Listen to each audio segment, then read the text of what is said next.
I have been to several different places since I moved up here in 2006.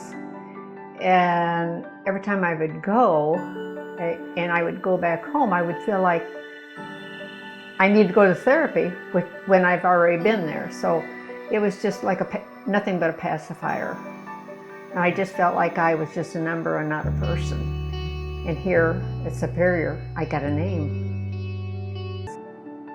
When you're in pain all the time, you're conscious of it all the time, and you're afraid to do this, afraid to do that. What if I do this?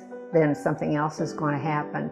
But I had knee replacements and also foot surgeries, and so I guess you know where I'm coming from. I want to be mobile all the time.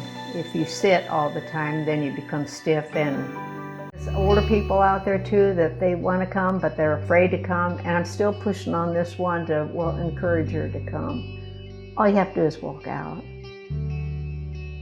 But a lot of people are afraid. I'm not afraid to speak up if something's wrong. And looking for comfort again, I went back to my doctor. I said, something has got to give here. It has to give. So he sent me here, and the best day of my life. That's when my life began.